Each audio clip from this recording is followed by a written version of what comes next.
Shall we begin?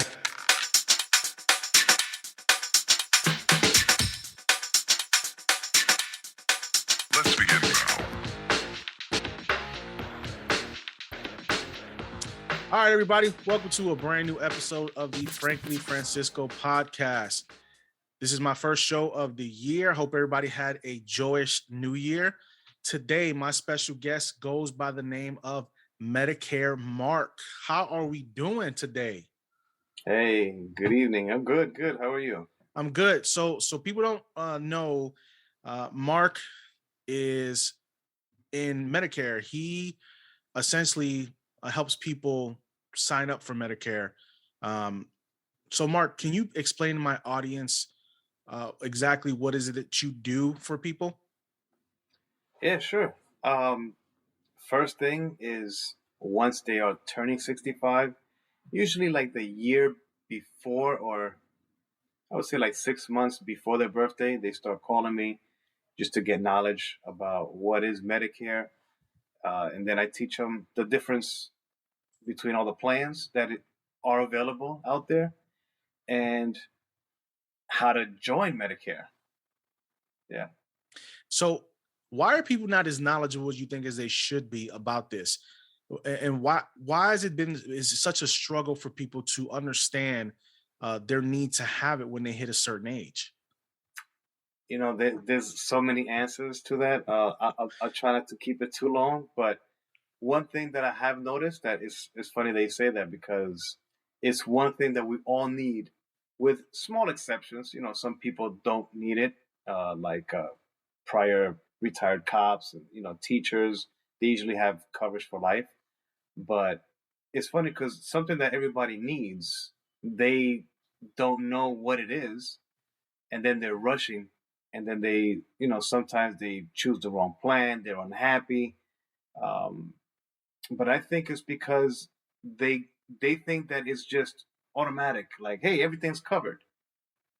That's what I think. And people that I've spoken to also, oh, I thought everything was free once Medicare kicks in, or they give me like so many scenarios, and I say no. That's why I do my seminars, to uh, get people knowledge on the subject. Um, and and then of course everybody knows a friend or a neighbor or family member that knows, you know, oh yeah, no, you have to do this, you have to do that, and then they give them incorrect information because what one person might have had to do is not necessarily what the other person might have to do. Each scenario is different, basically. So, what made you actually step into this field? What prompted you to say, "Hey, this is the field that I want to go in. This is the field that I want to use to help people and to educate people"? Because you said yourself right now you have seminars, which is great because you're willing to give up time for yourself to actually educate people on what they can and cannot do. So, what got you there? What got you to the point where you stepped in to do this? It's a combination of a couple of things. Believe it or not, I used to work for a big auto and home insurance company for around 13 years. And, my parents were seniors as well. Before they passed away, they were both 74. So I saw the struggle that they both went through, in the beginning. My dad actually had a penalty because he didn't sign up for Medicare on time. That's another thing that people don't know. You do get penalized, and that penalty is not just like a parking ticket, like, oh, here, pay your penalty, you're fine. No, the penalty is every month it gets taken out of your Social Security check for the rest of your life. Wow. Once I saw that, I'm like, no, this. So I started educating myself on it first, and I said, I love helping people, as well. So it's just a culmination of everything coming in together and doing something that I love. Um, yeah, and one of the last things is I had a really bad stuttering problem when I was younger. So this kind of challenged me with the seminars and getting in front of people and speaking, where I have the control now, So it's just a whole bunch of stuff put together that yeah, that So made me go through this. it's not an easy thing what you do. It's not easy to stand up in a group of people and have a conversation. Some people get stage fright. Some people don't have that ability to be able to talk to large crowds. So how many times a year do you normally hold these seminars for people, and what do you usually have? How many people usually attend these things? Before COVID, it was I'll say like 20 to 30 people uh, at a class. Between that, what they call the open enrollment, which is October 15th to December 7th. So between those dates, which is like around 2 months or so, um, I would have two seminars a week. I mean, 2, 8, 16, I'm anywhere from 20 seminars really between Wow. that time period. When it's outside of that period, like right now, I do them once or twice a month. So are they virtual now? Are you doing them virtually, or are you going in place? You still going to actual places to go and conduct these seminars?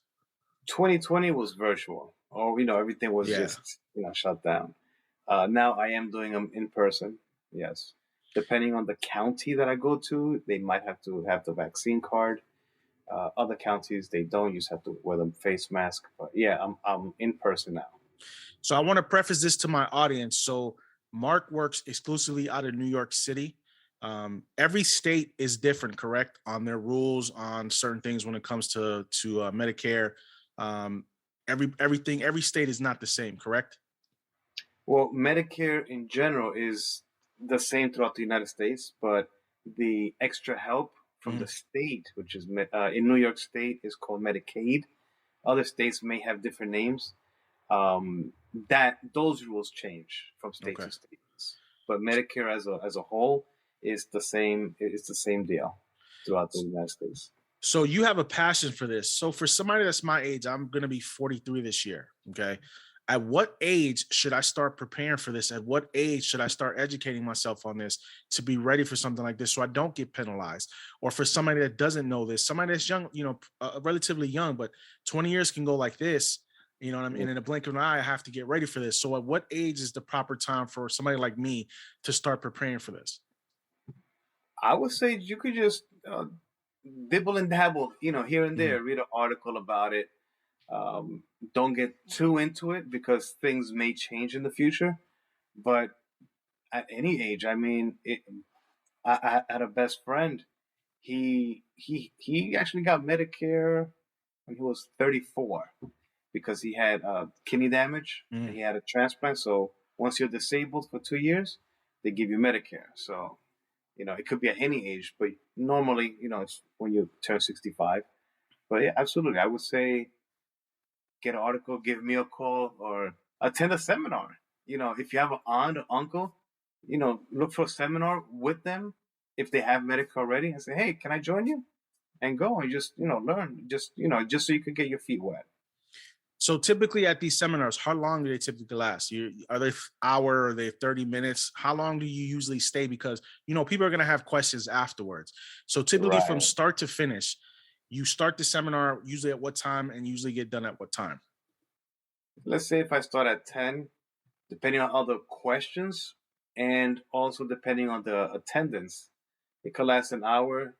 It can last 45 minutes, an hour and a half, depending on how long, and some people, they just, okay, I understand everything, and they leave. Other people stay around. They like to hear the other questions that other people have, because you know how it is. So sometimes, like, oh, that's a good question. I didn't even think about that. So they tend to stay to like hang around and let, keep listening to other answers and questions. So do you pull people aside? Is it just you, or do you have a team of people that are with you for these seminars? Are you the main speaker, or do you guys go in pairs? Like you'll have your time where you speak, and then you'll tag in your partner that's with you to tag in and continue to talk. I usually like to, well, through the normal months, Mhm. we call it, it is just the alone. But through the that enrollment period that we spoke about, October, December, we usually do it like a tag team. But the tag team is more like if somebody has a question while I'm presenting, then they'll just go individually and answer the question real quick. So is it more efficient that way for you to do it on your own, or is it easier when you have a partner doing those hectic time during that enrollment period? Ba- based on attendance, yeah, that tag team is great because while one person is, well, let's say once the seminar is done, two people could go boom, boom, boom, boom, and knock everybody out, with the questions, answers, and everything. So it does come in handy. So I find it fascinating that a lot of people just don't know, and a lot of people are just not educated on this stuff. It's amazing that that we have to have people like you that are doing this type of business. So how is it that you can, you can talk to these people, and does it get frustrating sometimes because when they don't know what they're not really understanding what you're saying, or they're not really getting the conversation that you're having with them? Have you ever gotten frustrated? Because you know how some of the older folks can be sometimes. Don't understand certain things and they get frustrated. How do you overcome those things? Yeah, I get that a lot, and I don't blame them. It's a lot of different information that they have to. If they haven't been doing their homework in the previous months, Mhm. yeah, it's like overload. So I start from the beginning. I sit down with them. I say, okay, let's write it down together, and I also grab a pen and paper. And once they start seeing what they're writing, because it's actually very easy, believe it or not, if you explain it correctly and on paper, then that's, oh, okay, I see how it. All right, I see what you mean, and it works even over the phone.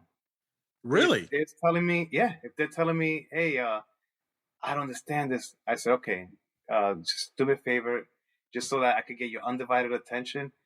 Have a seat, grab a pen and paper, and I'm just gonna let you take a couple notes down, and I'm doing it on my end, so I know what they are doing.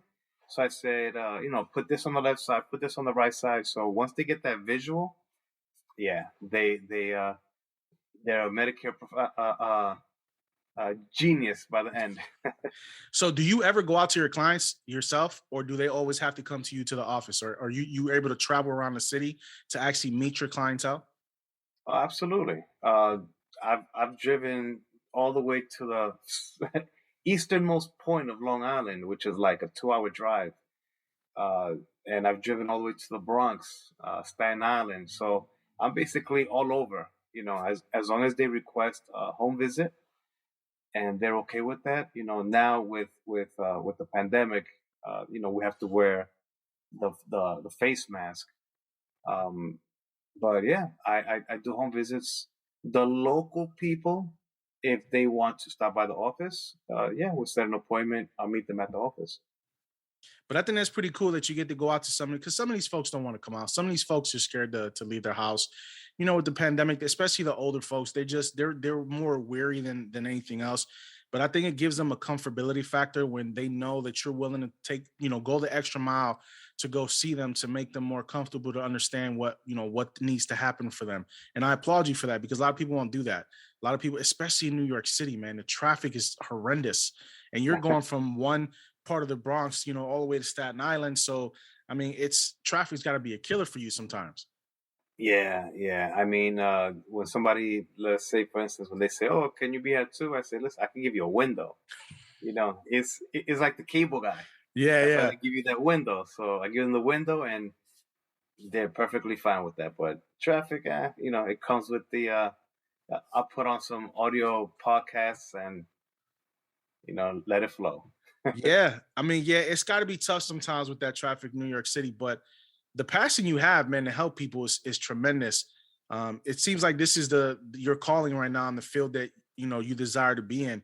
Is there any other thing that you are doing for yourself besides this? Do you have anything on the side that you're working on for yourself outside of the spectrum of what you're doing? Or is this your full-time passion? This is your full-time thing? Well, before the 13 years at the home and auto insurance, I used to work on cars, not mechanically, but the electrical side Mhm. part, like radios, TVs, remote starters, things of that nature. So I like to get, my like hands on.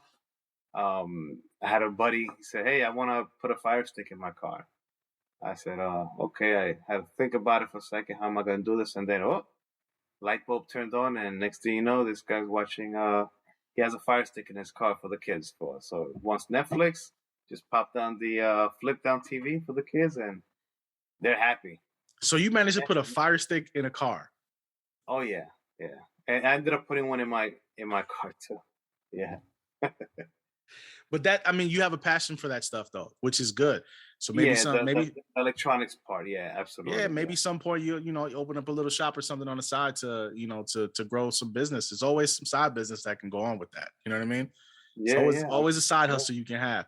Now, Mark, please tell me about this commercial, man. It's fantastic. Like, how did this commercial come together for you? I seen this commercial. I'm like, he just pops out of nowhere as soon as the commercial starts. You just see him come into the frame and just start talking. You know what I mean? How Yeah. did you? What was the concept behind this commercial for the spot that you did? Um, so I've been trying to do my own videos.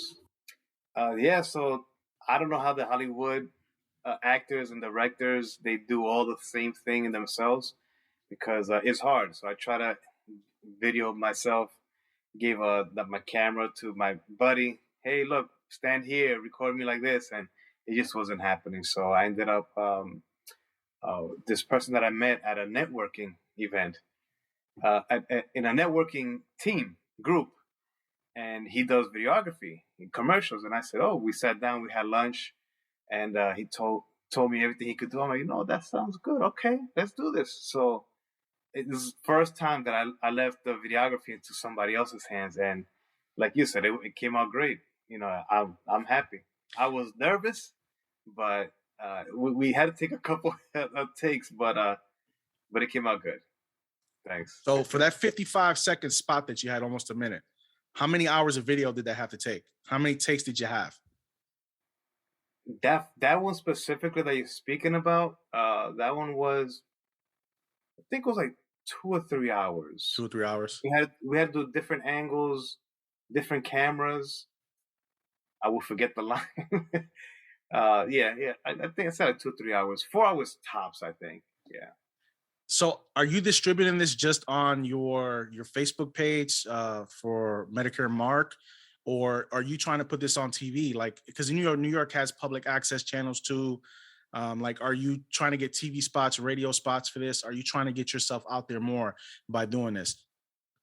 There's a lot of um, things that you can and cannot say on TV and radio, Mhm. so that has to go through compliance. That's why I just stick with the social media for now. Got you. So it's Facebook and then LinkedIn. I also posted on there. Okay. Well, hey, it's free. You're gonna get yourself seen either way it goes. And when people see you're willing to go out there, because it's not you got to spend money to make money. That's just the way the world works. And you by going out and making that video. But I seen the video, I was like, wow, this guy's I have to bring him on the show. Like he's really passionate Thanks. about he's really passionate about what he does. He enjoys helping people. So how long do you see yourself being in this business? Is this a long-term venture for you, or is this just a stepping stone for you to go to the next level? Because you're a pretty young guy. Yeah. Well, thanks. I'll be 42 in July.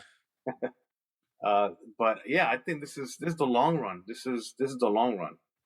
You know, I love the people that I meet. I mean, I've met all types of different people, and like you said, going out to their homes, you get that closer connection. Mhm. And once they do see who you are, not just physically, but as a person, they're speaking about you to their friends and family, their neighbors, and and it spreads like that's just great. I love that. So does the relationship stop once everything is done, or do you continue to contact them after everything has been taken care of? Is their long lasting relationship with these clients that you have? Yeah. Long lasting relationships. I'm going on my fourth year. I actually still, if they call me, I try to pick up if I'm not with a client. Um, I send them birthday cards. I send them a thank you card once they enroll as well. But once they see that the thank you card, they just call me. Hey, Mark, how are you? I just got your birthday card. Thank you so much. And I think they like the fact that it's not I go on a computer, hit click here, order birthday card. It's I write it out. Yeah. It's more personalized as well. Well, I mean, and I think that's what's lost on people now. The personalization on things now is gone out the window. Everything is automated. Everything is computer now. Everything is, we can handle everything over the phone. but I think sometimes it's a lot easier for us to have that personal connection with people. I think people enjoy that more than anything else, is to have that personal connection. And I think you do a good job of keeping those relationships and managing those people that you have, even after they get everything set up that they need. And I think word of mouth is one of the biggest ways for you to grow any business that you're in. And by you keeping those strong ties and those strong bonds with the clients that you helped before, all they're going to do is recommend you to other people as well, because they know you're taking care of them. Yep, yep, exactly. And I get a lot of complaints from, oh, but I signed up with this other guy and he never picks up my call now. And I'm like, well, I understand the way you feel. But if you put your trust in me, you'll see that not everyone is the same. So, and they take the plunge, with their face like, oh, okay, but then hey, thank you, you were right, you're nothing like this other person that I signed up. I was like, oh, thank you, thank you very much. This is like the size of the envelope that I use, Uh-huh. and thank you. Oh, nice. You personalized cards, huh? Yeah. That's So awesome, man. yeah, handwrite it. So once they see the handwritten thing, it's like, oh, okay, let me open it up. It's not just some junk or some spam. Yeah. That's awesome, man. Listen. I think what you're doing is a service to people, especially the older generation, because the older we get, the less. I think the older we get, the less knowledge we learn. For some people don't like to learn. Some people have learned everything they need to learn and don't want to learn anything else. But I think you do a good job of educating people on the importance of Medicare and the options that they have. I mean, because basically they have to get it, whether they think they don't or they do. It's a necessity for them, because if Yeah. not, they can get themselves caught up unnecessarily. And I think you do a good job of educating people. So, Yeah. for my audience, do you have any seminars coming up this month, next month? When is the next time people in New York City can find you for your next seminar? Well, for next month, we are, because we have to sign the like agreements on the locations. Yeah. But I think it'll be late next month, like usually like the last week of the month. Mhm. Yeah, we have to choose from one of three locations, so we're still working on that. Well, that's good though. At least the audience knows that there's something coming up. So where can my audience find you? Where if my audience in New York City wants to find you, where is it that they can get a hold of MedicareMark at? Well, in New York, not necessarily New York City, but they could go on Facebook, and they could search either Medicare Mark. Trying to get the full link. And I'll I put the can't. link in. I'll put the link Okay. in. You can send me the link and I'll put the link in the description below. So if people need to click on there to get a hold of you in the New York area, they can. But I appreciate you coming on the show, man. I'm glad you're doing what you're doing. I'm glad you're educating folks on the necessity of Medicare. It's been really enjoyable. Do you have any more commercials that you're working on, man? Is there anything else you got in the plans for that? Yeah, I've tons. So now I want to do like a FAQ, Uh-huh. FAQ videos, because there's always scenarios, and me myself, I'm always learning also. Um, but I also want to do a Spanish videos as well, Okay. because So what you good want to take care of is our Spanish crowd. Yeah. absolutely, yeah. Um, yeah, but thank you for having me. I mean, there's a lot of things. Hopefully, I'll come back on in the future and jump off another subject, Yeah. or branch off another subject, because there's just so many things that we can touch on as well, just to get the audiences like, oh, I didn't think about that. Well, we So can so we can make this like an educational thing for our podcast, where we can have you on, every month, just to update, just to educate, because this is something that needs to continue. I don't think, like I said, I don't think everybody knows the seriousness of this, and they don't understand the consequences of not having it. And I think this is something that we can touch on, because there's other things that you can touch on besides this. This is just an introductory to what you do. There's so yeah, many layers, you know what I mean, to peel back in this. But we have to be, we have to be precise in what you say and what you don't say, because, there are consequences for saying certain things you shouldn't say and doing certain things you shouldn't do. So we want to make sure that we have all our ducks in a row. But we'll continue this conversation. I think this is very, very interesting, and we'll do it down the road. But you're always welcome on the show.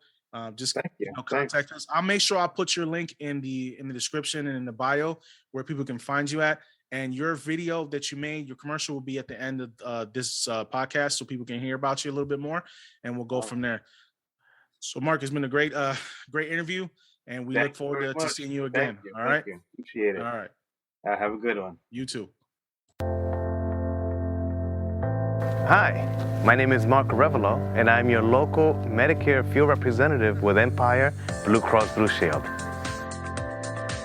Are you confused about Medicare?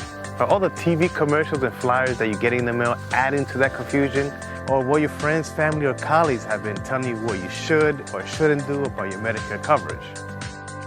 So if you're confused about Medicare, I'm here to answer all your questions that you have about it and clear up any doubts that you have. You can contact me directly at 646-907-3022 or through email, mark.arevalo@empireblue.com.